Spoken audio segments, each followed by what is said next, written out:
Em algum lugar do outro lado do Atlântico, o fundo do mar tornou-se uma sepultura sem identificação para até 2 milhões de pessoas. Homens, mulheres, crianças jogados ao mar, alguns mortos por doenças, outros ainda se agarrando à vida. Durante uma viagem tão brutal que os navios podiam se livrar dos corpos em alto mar e continuar navegando como se nada tivesse acontecido.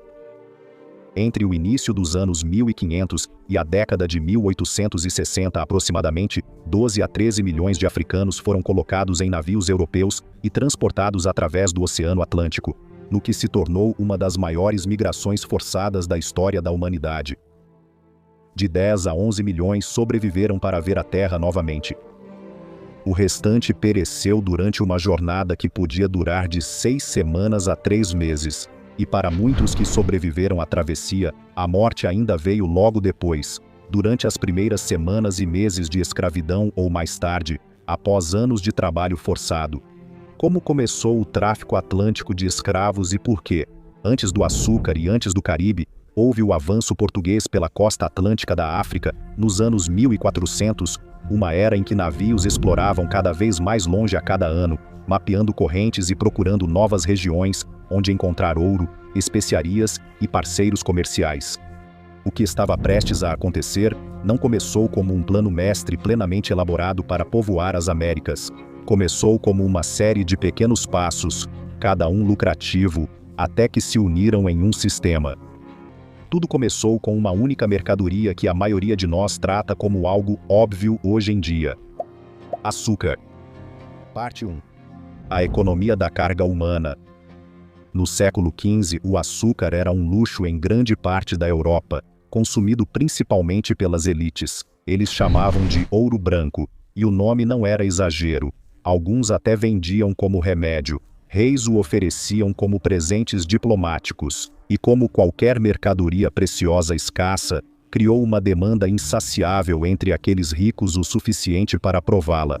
Mas a demanda por açúcar sozinha não criou um sistema escravista. O ingrediente que faltava era mais prático, um novo tipo de produção que exigia uma força de trabalho controlável todos os dias, em grande escala. A Europa já tinha experiência com escravidão e trabalho forçado ao redor do Mediterrâneo, mas o Atlântico mudou a equação porque essas novas colônias tinham terras e engenhos, mas não trabalhadores suficientes. Na década de 1440, as viagens portuguesas começaram a trazer cativos africanos para Portugal. No início, isso ainda não era um sistema de plantações. Cativos podiam ser capturados em ataques, no mar, por acordos ou até resgatados. Eles podiam ser usados para trabalho doméstico, exibidos como símbolo de status ou vendidos para obter lucro. Um momento pode ser visto como um vislumbre simbólico de onde isso poderia levar. Em 1444, um grande grupo de cativos foi levado para Lagos, Portugal, e vendido publicamente conforme descrito por um cronista real português. Não foi a primeira escravidão, e não foi a primeira vez que africanos foram escravizados na Europa, mas isso mostrou algo crucial. Uma viagem podia retornar com pessoas, e essas pessoas podiam ser convertidas em dinheiro repetidas vezes. Mas os ataques eram arriscados e pouco confiáveis, e provocavam uma resistência feroz. Então o padrão mudou. Em vez de tentar capturar pessoas diretamente em grande número, os operadores portugueses passaram a comprar cativos através do comércio costeiro, usando intermediários locais e autoridades políticas que controlavam o acesso aos mercados litorâneos. Postos de comércio e contratos tornaram o fornecimento mais regular que ataques imprevisíveis. Agora conecte isso ao açúcar. O açúcar não foi só uma cultura. Era um processo industrial sensível ao tempo.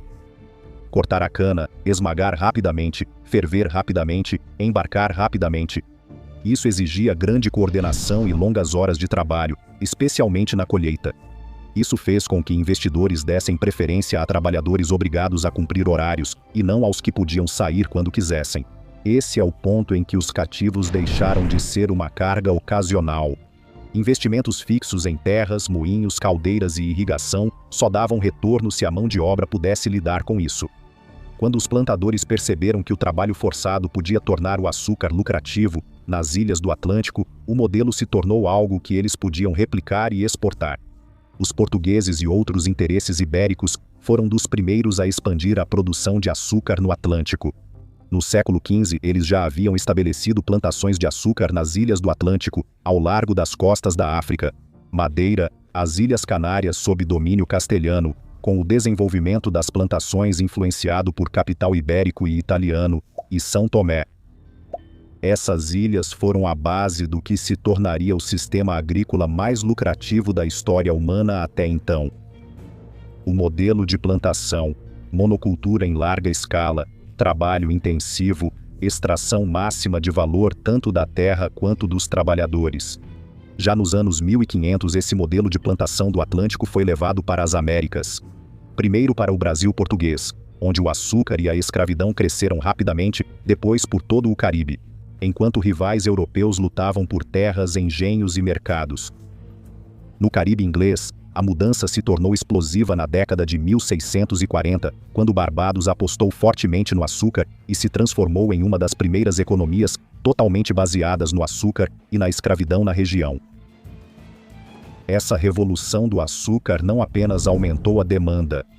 Isso mudou as regras do comércio e da economia. Para proteger esse investimento, as colônias começaram a transformar a escravidão em lei, tornando-a um sistema permanente e hereditário. As horas eram intermináveis. Durante a época da colheita, os trabalhadores podiam trabalhar 18 horas por dia, 7 dias por semana, durante meses seguidos. O sol do Caribe era impiedoso. As condições brutais faziam com que os proprietários de plantações tratassem a mão de obra escravizada como descartável, e em muitas colônias, a mortalidade permanecia tão alta que, por alguns períodos, as mortes superavam os nascimentos, e aí residia a crise. A força de trabalho era catastroficamente insuficiente. Quando Cristóvão Colombo chegou à Hispaniola em 1492, a população indígena taino era de algo entre 250 mil e 1 milhão de pessoas. Em menos de 50 anos, doenças, excesso de trabalho e violência reduziram essa população a uma pequena fração do seu tamanho original antes do contato. O mesmo padrão se repetiu em todo o Caribe e no Brasil, com uma consistência devastadora. Varíola, sarampo, tifo e gripe varreram populações que não tinham imunidade às doenças europeias. Mesmo onde os povos indígenas foram escravizados e forçados a trabalhar, a oferta de mão de obra diminuiu rapidamente devido à morte, fuga e desorganização. E os fazendeiros ainda exigiam uma força de trabalho maior e mais confiável do que a região podia fornecer. Os espanhóis tentaram importar trabalhadores europeus, servos contratados que trabalhariam por um determinado número de anos em troca da passagem para o Novo Mundo. Mas os europeus também sofriam uma mortalidade extremamente alta em muitas zonas de plantações tropicais, sucumbindo a doenças tropicais como febre amarela e malária, contra as quais tinham pouca resistência adquirida. As taxas de mortalidade eram assustadoras. Os donos de plantações buscavam trabalhadores que suportassem as doenças do Caribe e as duras condições do cultivo da cana-de-açúcar, e eles encontraram essa força de trabalho na África. Isso se devia em parte ao fato de muitos africanos virem de regiões onde a malária e a febre amarela eram comuns, então as populações frequentemente tinham mais resistência adquirida, e no caso da malária, alguns grupos também carregavam traços genéticos que ofereciam proteção parcial. Eles tendiam a sobreviver em ambientes onde muitos europeus e indígenas americanos morriam. Com a expansão das plantações, os proprietários perceberam que comprar africanos escravizados pelo comércio atlântico era uma solução de trabalho mais controlável e duradoura do que depender de outros.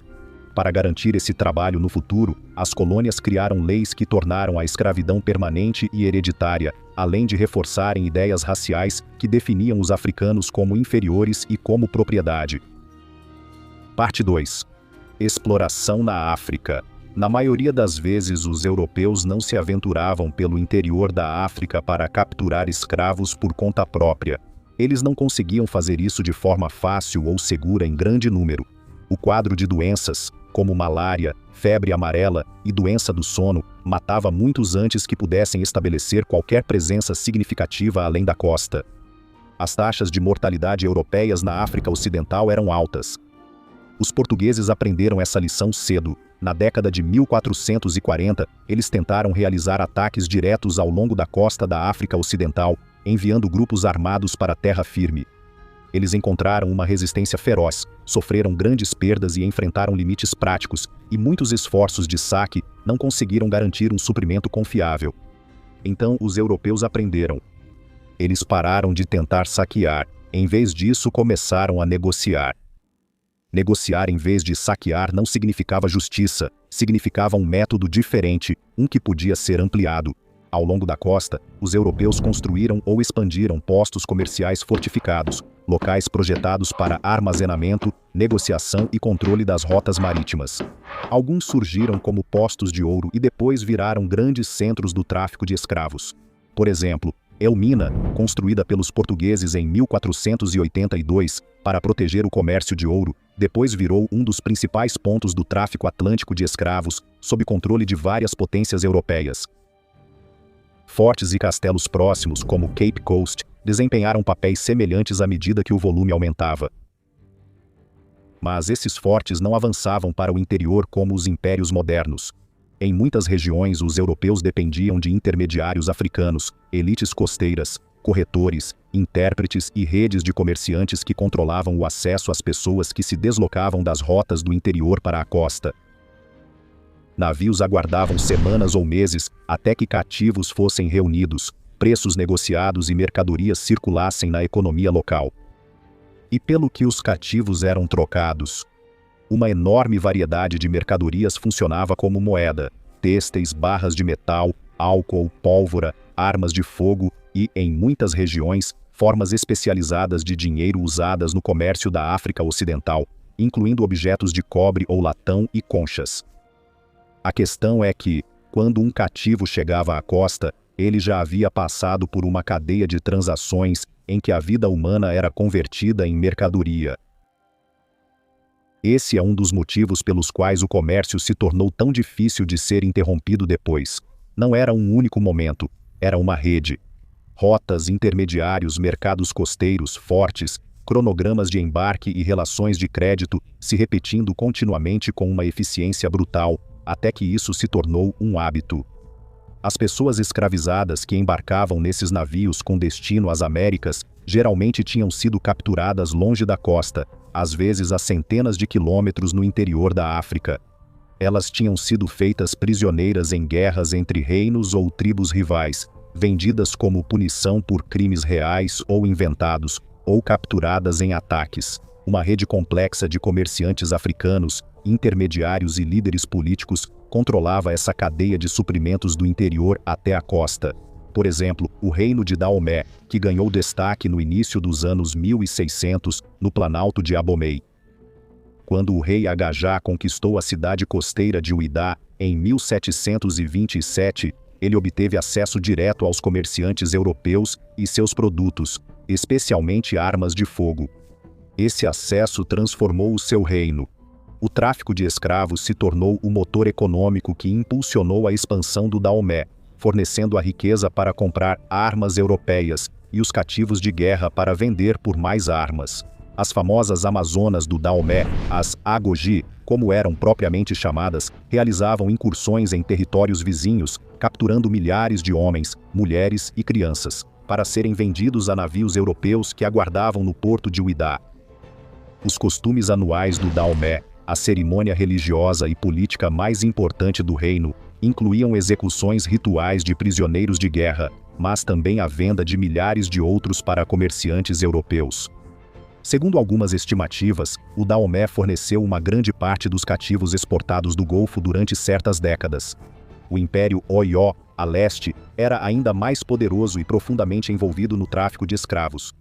A cavalaria de Oió dava ao Império uma grande vantagem militar, porque seus cavalos podiam sobreviver nas regiões de savana, onde a mosca tsetse, responsável por transmitir a doença do sono, não prosperava. Na década de 1730, Oió havia forçado Daomé a se tornar um estado tributário e controlava grande parte do tráfico de escravos que passava pelo Golfo do Benim. A riqueza do império derivava em grande parte de seu papel como intermediário entre as regiões produtoras de escravos do interior e os comerciantes europeus na costa. A Confederação Ashanti surgiu das regiões de floresta do que hoje é Gana. Construída sobre o ouro, a Costa do Ouro recebeu esse nome, e os Ashanti controlavam alguns dos mais ricos depósitos de ouro da África Ocidental. A Confederação intensificou o comércio de escravos com o aumento da demanda europeia no século XVIII.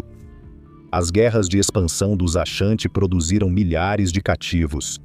Esses cativos geravam lucros quando eram vendidos para comerciantes europeus. Os lucros eram usados para adquirir mais armas e expandir as guerras.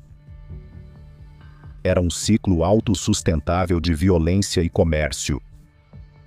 Um rei africano que se recusasse a vender cativos para comerciantes europeus via seus vizinhos se armarem com armas europeias enquanto seu próprio exército estagnava. Ele veria seu povo sendo atacado por esses vizinhos mais bem armados, perderia território, súditos e, eventualmente, seu poder. Mas precisamos ter cuidado aqui para não cair na armadilha de uma falsa equivalência. O fato de algumas elites africanas terem participado e lucrado com o tráfico de escravos não distribui a responsabilidade moral igualmente entre todas as partes, nem diminui as ações fundamentais. Antes da chegada dos europeus, a escravidão na África era muito diferente dependendo do lugar e do período. Em algumas sociedades, pessoas escravizadas podiam ser integradas às famílias e, às vezes, conquistar a liberdade com o tempo. Em outras, a escravidão era mais severa, herdada por gerações e envolvia exploração intensa. Mas não era idêntica ao que se desenvolveu nas Américas, a escravidão de pessoas como propriedade, na qual seres humanos eram legalmente definidos como propriedade que podia ser comprada, vendida, herdada e explorada até a morte, com esse status degradante automaticamente transferido a qualquer filho que tivessem. Isso era escravidão industrial, organizada em uma escala e com uma intensidade que não tinham precedentes no mundo atlântico. E não era só violência, isso virou lei. Por exemplo, nas colônias inglesas, as sociedades escravistas passaram a incluir cada vez mais a escravidão nos códigos legais, tratando as pessoas escravizadas como propriedade. Barbados emitiu um importante código escravista abrangente em 1661, ajudando a definir a escravidão como um sistema de propriedade e controle. Na colônia da Virgínia, uma lei de 1662 respondeu a uma pergunta assustadora: uma criança nascida de uma mãe escravizada seria livre ou escravizada? Ao declarar que as crianças seriam escravas ou livres de acordo com a condição da mãe, essa única regra ajudou a consolidar a escravidão para o futuro. Ela transformou os filhos das mulheres escravizadas em propriedade legalmente reprodutível e ajudou a criar a diferença demográfica entre a América do Norte e muitas colônias açucareiras.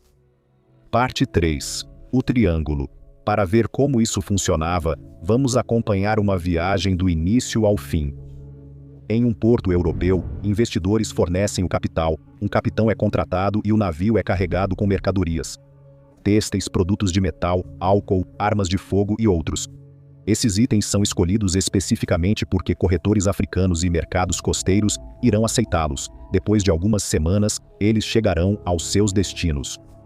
Depois vem a espera. Ao largo da costa, os navios podem ficar parados por semanas enquanto intermediários locais reúnem cativos vindos das rotas do interior. Quando as pessoas finalmente eram levadas aos barracões na beira da praia, os comerciantes inspecionavam os corpos como se fossem gado, negociavam preços e embarcavam as pessoas no porão do navio.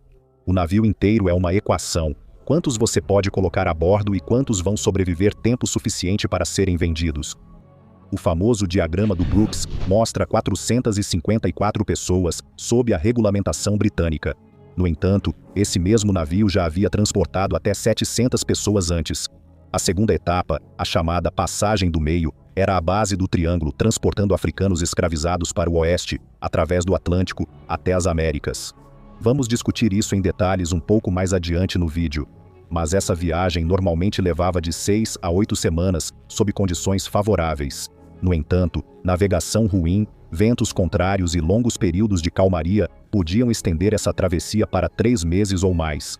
A terceira etapa trazia os navios de volta à Europa transportando os produtos do trabalho escravo: açúcar, melaço e rum do Caribe, tabaco da Virgínia e Maryland, algodão do sul dos Estados Unidos, café do Brasil.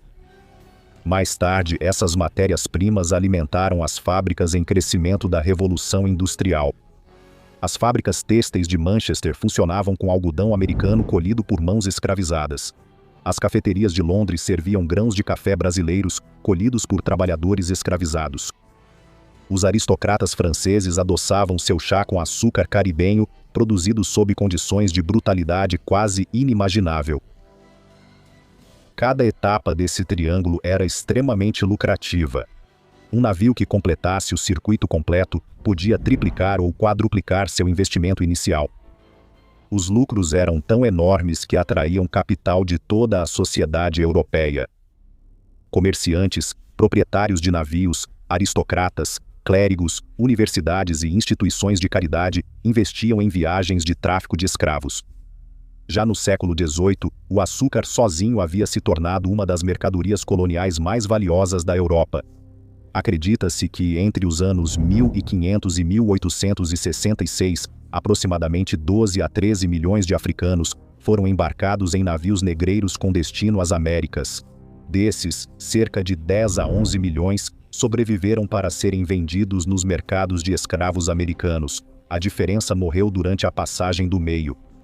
Navios portugueses transportaram a maior parte dessa carga humana, quase 5,8 milhões de pessoas ao longo do comércio, sendo a grande maioria destinada às plantações de açúcar e minas de ouro do Brasil. Navios britânicos transportaram mais de 3 milhões de africanos, principalmente para as ilhas da Jamaica, Barbados, as Pequenas Antilhas e a América do Norte. Navios franceses transportaram aproximadamente 1,3 milhão de pessoas, principalmente para o que hoje é o Haiti, Martinica e Guadalupe. Os holandeses, espanhóis, dinamarqueses, americanos e outros comerciantes foram responsáveis pelo restante. A parte continental da América Espanhola, que hoje corresponde ao México, Peru, Colômbia e Venezuela, recebeu muito menos pessoas do que o Caribe, enquanto as Américas Espanholas como um todo receberam cerca de 1,5 milhão diretamente da África. Apenas cerca de 388 mil africanos escravizados chegaram diretamente ao que se tornaria os Estados Unidos. Isso equivale a menos de 4% do comércio total. Essa estatística pode surpreender muita gente, porque em 1860, os Estados Unidos tinham aproximadamente 4 milhões de pessoas escravizadas, mais de 10 vezes o número originalmente importado.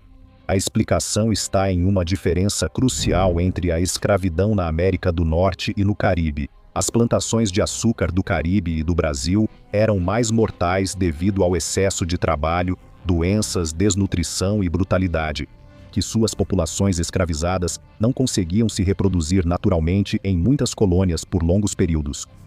Por alguns períodos as mortes superavam consistentemente os nascimentos. A única maneira de manter a força de trabalho era através da importação constante de novos cativos da África. As populações escravizadas na América do Norte alcançaram aumento natural, com nascimentos superando mortes durante grande parte dos séculos XVIII e XIX, moldadas pela demografia, políticas, o tráfico interno de escravos e também pelo clima.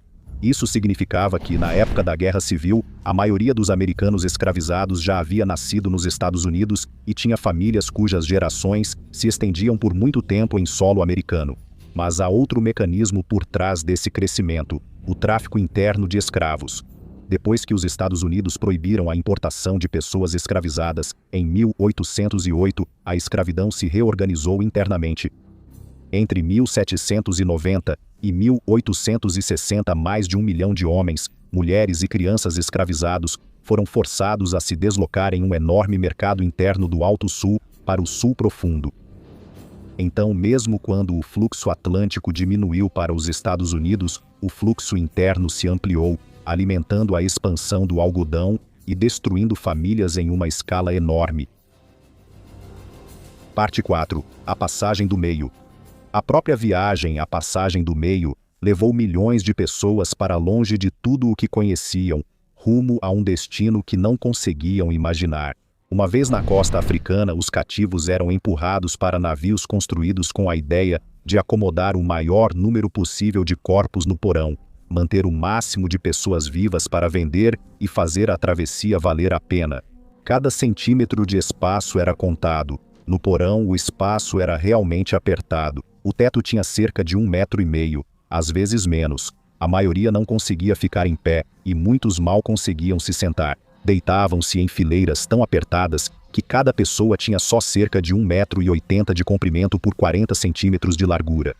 Frequentemente as regras sobre o espaço eram ignoradas e ainda mais pessoas eram adicionadas para aumentar os lucros. Os cativos às vezes eram comprados em lotes controlados. As tripulações impunham movimentos, chamados de dança, não por cuidado, mas para controlar os riscos. Corpos em movimento tinham menor chance de sucumbir a doenças que acabariam com os lucros. A mesma lógica motivava a limpeza rigorosa do navio, raspar os convéses, lavar as pessoas com água do mar, cortar cabelo, verificar feridas e machucados. Também havia vigilância constante. Os grilhões de ferro tilintavam a cada movimento do navio. Os guardas analisavam os rostos buscando sinais de coordenação, pois o risco para um capitão não era só a doença. Era um momento em que as pessoas se moviam ao mesmo tempo. Comida e água eram medidas, limitadas e servidas em horários determinados.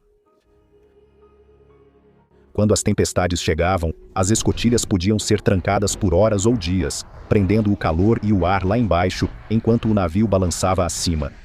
Mesmo nos dias mais calmos, o convés inferior se tornava um lugar onde noite e dia se misturavam no mesmo ritmo. Sons de respiração, tosse, correntes, orações sussurradas e choro. Homens eram acorrentados em pares e mantidos no convés inferior quase toda a viagem, sendo levados brevemente ao convés sob escolta. Mulheres e crianças às vezes tinham mais liberdade de movimento. Sobreviventes descreveram um calor que tornava difícil entrar no convés inferior, o ar contaminado por dejetos e vômito, e doenças se espalhando rapidamente em um espaço com pessoas demais. Após erros de navegação, longos atrasos no mar e crises de falta de água ou doenças, as pessoas frequentemente morriam e eram jogadas ao mar. E, em alguns outros casos, cativos que ainda estavam vivos também eram jogados ao mar. As mortes variavam, com algumas viagens tendo perdas abaixo de 5%. Outras perdiam 40% ou mais. E esse número representa apenas a parte oceânica de todo esse processo. Ele não inclui as mortes durante a marcha até a costa, nos currais de espera na costa ou após a chegada, durante os primeiros meses de trabalho forçado e novas doenças. Em algumas zonas de plantação, as estimativas de mortes no primeiro ano entre africanos recém-chegados ficam na faixa de 10 a 20%. A travessia também não era o fim da separação. Ao chegarem, os sobreviventes eram mantidos, limpos e exibidos para venda. Famílias eram separadas porque indivíduos eram vendidos mais rápido que grupos de parentes. Depois vinha o período de adaptação. O período de adaptação visto como rotina por muitas colônias. Novas doenças, novo clima, novo trabalho, novos castigos e intimidação deliberada tinham o objetivo de forçar as pessoas a se submeterem à disciplina das plantações. Parte 5. Resistência. Desde o momento em que foram capturados até o momento de sua morte, os africanos escravizados resistiram à escravidão de todas as formas possíveis. Centenas de viagens de navios negreiros registraram rebeliões a bordo, uma rebelião em grande escala, um levante coordenado, uma tentativa de tomar o controle do navio.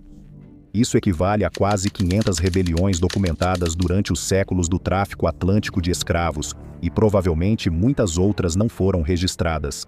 A resistência assumiu muitas formas, desde atos individuais silenciosos de desafio até levantes coletivos violentos.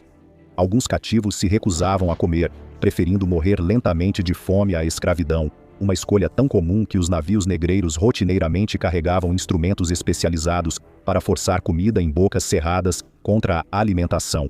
Outros se jogavam ao mar, preferindo o afogamento aos horrores desconhecidos que os aguardavam nas Américas.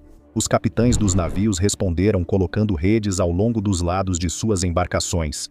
Quando surgiam oportunidades, os escravizados reagiam diretamente. Uma revolta famosa ocorreu em julho de 1839, a bordo da escuna espanhola La Amistad. 53 africanos que haviam sido transportados de Serra Leoa conseguiram se libertar de suas correntes enquanto o navio navegava de Havana para outro porto cubano. O líder deles era um jovem chamado Sengbe Pia, a quem os espanhóis haviam renomeado como José Cinque. Trabalhando no escuro sob o convés, Pia achou um prego solto e o usou para abrir as fechaduras das correntes. Depois, libertou os demais e juntos se armaram com facões de cortar cana guardados no porão. Pouco antes do amanhecer de 2 de julho, eles irromperam no convés e atacaram a tripulação. O capitão e o cozinheiro morreram na luta. Os africanos pouparam a vida de 2 proprietários de plantações espanhóis, José Ruiz e Pedro Montes, ordenando que eles navegassem com o navio de volta para a África. Mas os espanhóis enganaram seus captores, navegando para o leste em direção à África durante o dia, quando Pia podia acompanhar a direção pelo sol, mas virando para o norte e oeste à noite. Após 2 meses desse percurso em zigue-zague, o Amistad encalhou perto de Long Island, Nova York. O que se seguiu foi um dos casos jurídicos mais interessantes da história americana. O tráfico atlântico de escravos havia sido proibido por tratado internacional anos antes.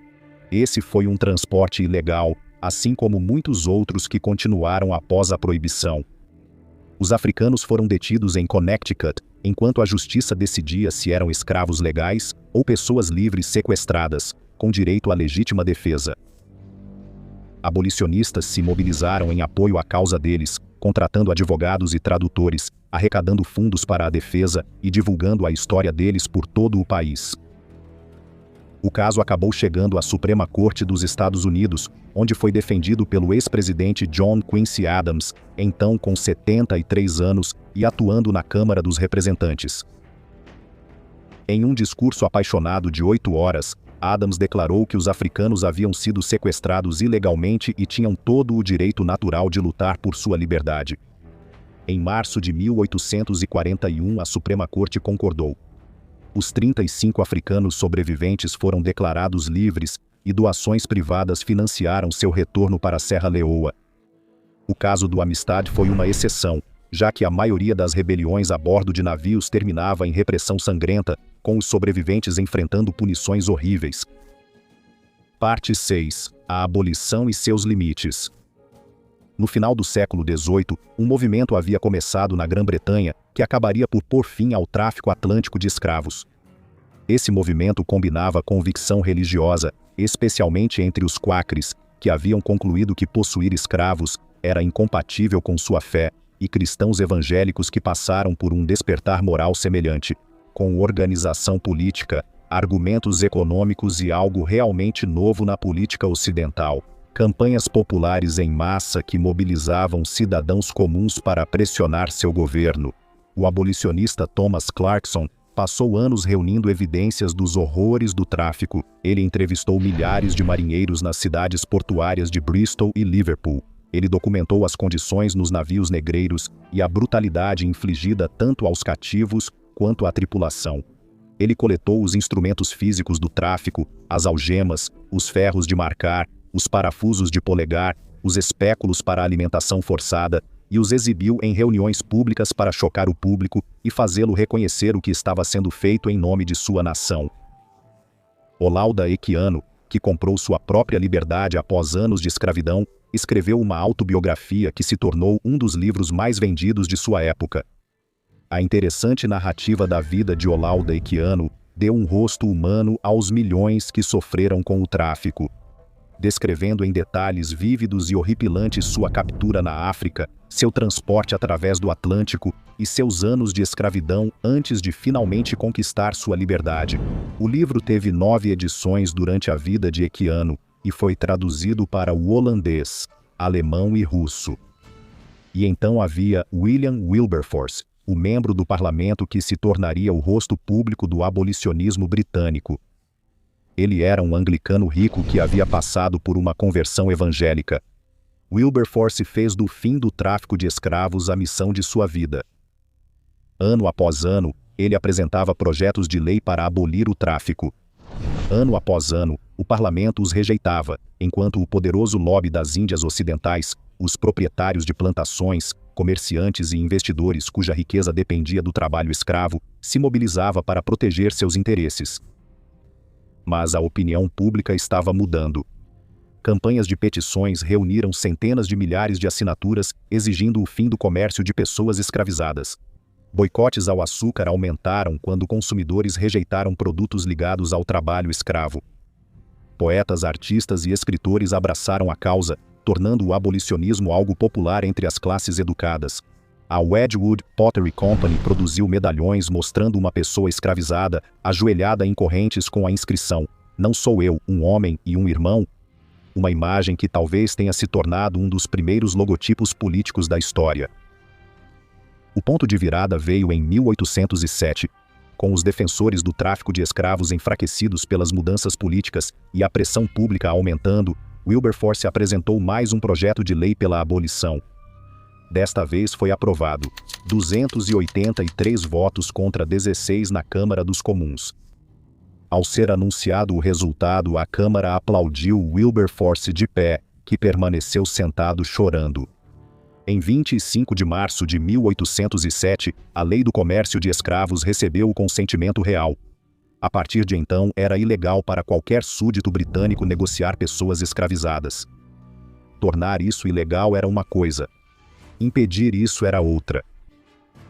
A Grã-Bretanha investiu recursos de verdade na repressão, incluindo patrulhas navais na costa da África Ocidental. Com o tempo, as forças britânicas interceptaram navios negreiros e os levaram aos tribunais do almirantado e comissões mistas. Dezenas de milhares foram retiradas de navios capturados e muitas delas foram desembarcadas em Serra Leoa ou outros portos britânicos. Mas até mesmo essa libertação podia ser dura e instável. Muitos cativos resgatados chegavam doentes, desnutridos e traumatizados, e surtos de doenças eram comuns nas condições de confinamento superlotadas. E liberdade não significava automaticamente segurança. O fim do comércio legal foi um grande ponto de virada, mas suas consequências ainda envolveram coerção, pobreza e incerteza para pessoas cujas vidas já haviam sido destruídas. Então, a abolição teve limites em duas direções ao mesmo tempo. Ela não acabou com o tráfico ilegal rapidamente e frequentemente não conseguiu oferecer resultados humanos às pessoas retiradas dos navios. Mas o fim do comércio legal não significou o fim do comércio real. A abolição britânica cobria apenas navios britânicos e colônias britânicas. Os portugueses, espanhóis, franceses, holandeses e americanos continuaram com o tráfico. E mesmo depois que essas nações proibiram oficialmente o comércio, os Estados Unidos em 1808, os Países Baixos em 1814, a França em 1815, o contrabando ilegal continuou em grande escala. Os traficantes de escravos se adaptaram, usando navios mais rápidos, bandeiras falsas e oficiais corruptos para escapar das patrulhas anti-escravagistas que a Marinha Britânica enviava para a costa africana. Quase 30% de todos os africanos escravizados, transportados através do Atlântico, mais de 3,5 milhões de pessoas foram enviados, depois da abolição britânica, em 1807. O último navio conhecido por trazer cativos da África para os Estados Unidos, o Clotilda, chegou ao Alabama em 1860, mais de 50 anos, depois que o tráfico supostamente havia sido encerrado. A demanda por trabalho escravizado no Brasil, em Cuba e no sul dos Estados Unidos era simplesmente lucrativa demais para ser interrompida apenas por leis. E mesmo o fim do tráfico de escravos não significou o fim da escravidão em si. Isso exigiu campanhas separadas, legislações distintas e, em alguns casos, revoluções violentas. A Grã-Bretanha aboliu a escravidão em quase todo o seu império em 1833. Mas os ex-escravizados foram obrigados a continuar trabalhando para seus antigos senhores, como aprendizes, até 1838. E os proprietários de escravos receberam uma indenização de 20 milhões de libras, o que equivale hoje a dezenas de bilhões de libras. Os escravizados não receberam nada. A França aboliu a escravidão em suas colônias em 1848, depois que uma revolução em Paris levou os republicanos abolicionistas ao poder. Os Estados Unidos só acabaram com a escravidão em 1865, após uma guerra civil. E o Brasil, que recebeu mais africanos escravizados do que qualquer outra nação, só aboliu a escravidão em 1888, tornando-se o último país do hemisfério ocidental a acabar com a instituição. Parte 7. O legado. O que o tráfico de escravos deixou para trás? A questão é tão ampla que quase não dá para responder, mas vamos tentar, pelo menos, Fazer um balanço parcial. Na África, a perda não foi apenas dos milhões que foram enviados embora, foram gerações inteiras que nunca tiveram a chance de nascer. Também distorceu o desenvolvimento de maneiras que duraram. Lugares que perderam mais pessoas para o tráfico, muitas vezes acabaram mais pobres depois. Quando incursões são uma possibilidade real, quando a traição pode significar o desaparecimento, a confiança deixa de ser uma virtude e se torna um risco. As pessoas se fecham, a cooperação diminui, as redes de comércio enfraquecem, as comunidades endurecem suas fronteiras e tratam os de fora como perigo, não como oportunidade. Ao longo de décadas, esse tipo de medo não muda apenas a política, mas também os hábitos, as instituições e o que as pessoas consideram seguro. Nas Américas, o legado assumiu uma forma diferente. Os sobreviventes e seus descendentes construíram novas culturas a partir de fragmentos dispersos de muitas tradições africanas. Línguas, ritmos, crenças e estruturas familiares foram refeitos sob pressão, transformando-se em algo novo. Jazz, blues, rock and roll, hip hop, salsa, samba, reggae, todos têm suas raízes na diáspora africana criada pelo tráfico de escravos. E isso não ficou apenas no passado. Grandes sistemas históricos não terminam sem complicações. Eles desencadeiam reações em cadeia. Em onde a riqueza se acumula, onde a pobreza se concentra, regiões se formam, como as comunidades confiam ou desconfiam umas das outras, e como as identidades se endurecem ou se misturam. O tráfico de escravos foi um desses eventos. Seus efeitos não desapareceram quando os navios pararam. Eles continuaram a remodelar o mundo, silenciosa e ruidosamente, em mais lugares do que as pessoas imaginam.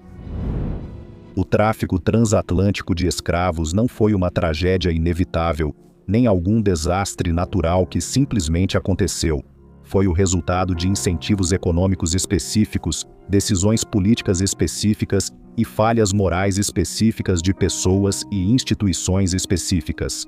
Em cada etapa, as pessoas fizeram escolhas para participar de uma brutalidade sistêmica, para desviar o olhar de crimes óbvios. Essas pessoas escolheram a riqueza que a escravidão oferecia, em vez da humanidade que ela negava. Os abolicionistas demonstraram que a opinião pública podia ser mudada, que a pressão política podia superar interesses enraizados. Cada ano em que o tráfico continuou após as primeiras vozes se levantarem contra ele, representou uma escolha de não acabar com ele.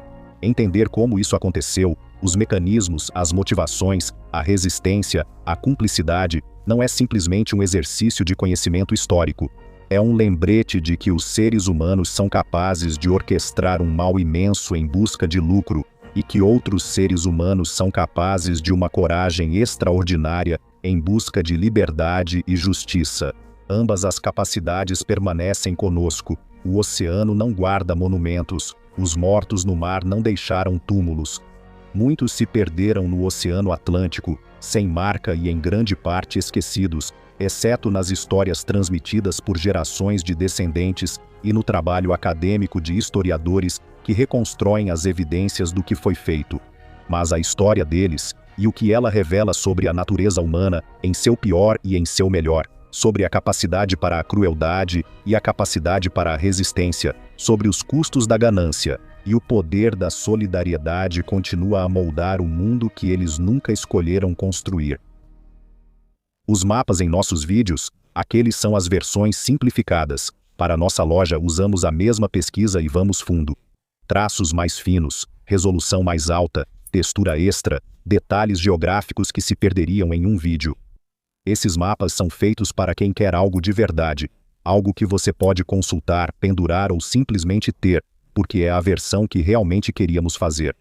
O tipo de mapa que você não passa reto, você guarda. Confira o seu favorito no nosso site, em knowledge.co, ou clicando no link na descrição.